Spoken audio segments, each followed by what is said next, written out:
Hello guys, Lucas here. So starting from this year, the number of BTO launches will be reduced from 4 to 3 launches, and now they are launched usually in February, June and October. So the upcoming one will be in June with about 6,830 units across 6 locations: Kallang Wo, Queenstown, Tampines and Jurong East, Woodlands, Yishun, and this is also the last BTO launch with mature and non-mature estates.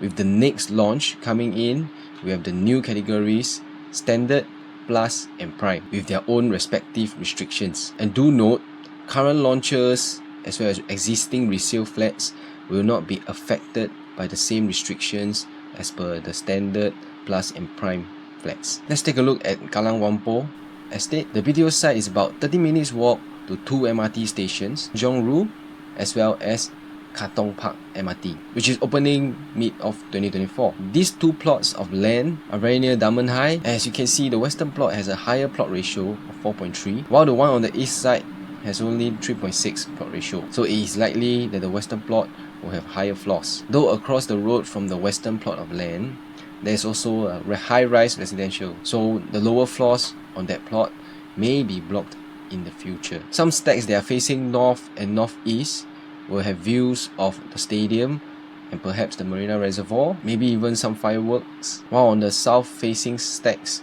you will face Diamond High and future residential plots. Facilities like restaurants, supermarket and preschool will also come with the larger plot. These may fall under the prime location housing due to its location. And in terms of the surrounding, there have not been any HDB flats built in the area as they are mostly surrounded by private estates. And with the new MRT coming up, there may be pent-up demand. Moving on to the Queenstown and Holland V BTO. This is likely the most completed estate in June 2024 with only 330 units and 5 minutes walk to Holland V MRT. Right opposite, you have One Holland Village, which is a pet-friendly mall, and if you want food, you can head over to Holland Village Market. You also one stop to Buona Vista, where you will access all the business parks, science parks, as well as the education nodes. Most HDB flats in Holland V are built in the 1970s, and the latest flat in the area is 2012 come. A very high chance that this is under prime location housing. And right opposite this BTO site is a 99-year lease residential that could potentially yield 680 units, confirmed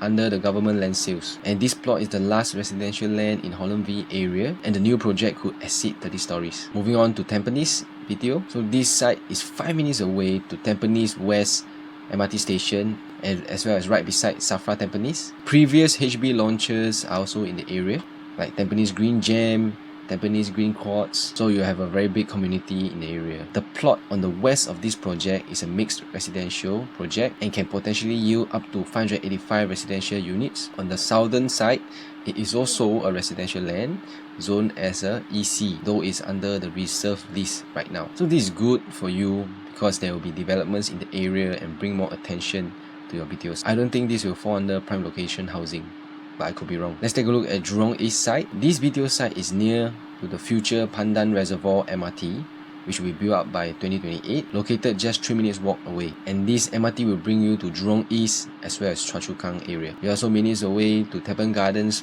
Market and Food Centre. So in terms of facing, those higher floor south-facing stacks may have good views of the Pandan Reservoir, while north-facing units will have a nice unblocked view, though they may experience expressway noise and dust. So the current developments nearby by low-rise B1 buildings are surrounded by 2 plots of residential land with plot ratio of 3.5, but no concrete details yet. Moving on to Woodlands BTO site. This is the only project with 3 gen units. In order to apply for 3 gen flats, you'll need to form a family nucleus with your fiancé or fiancée and their parents or your parents, and not exceeding income ceiling of 31,000. This project will be built along Admiralty Road, taking over the previous Rainbow Centre, surrounded by older HB flats and low-rise B1 buildings. You're actually located very closely to the Woodlands checkpoint. For amenities, you can take the overhead bridge to the Marsiling Lane Market and Food Centre. For transport-wise, you are 4 bus stops away from Woodlands North MRT, as well as 4 stops away to Marsiling MRT. And for Yishun BTO site, you'll be launched along Sembawang Road, where you have about 1,200 units ranging from 2-room flexi, 5-room. This is also the first BTO site built in Chencharu, which is a housing area planned in 2022. About 10,000 homes will be built in Chencharu, and at least 80% will be public housing. Future Chencharu residents will enjoy proximity to the as well as future connectivity initiatives. New recreational, community and commercial facilities will also be built. It will complement the existing Home Team NS at Khatib. So that's it. All the best for your balloting. I hope you get a nice home. In the event that you do not get a desirable unit and you don't want to wait for the construction time, you may want to consider HDB resale flats. And if you need any help and don't want to worry about the paperwork, negotiation, etc., do let me know. I can help you out with that, like I have helped many of my clients. Thank you.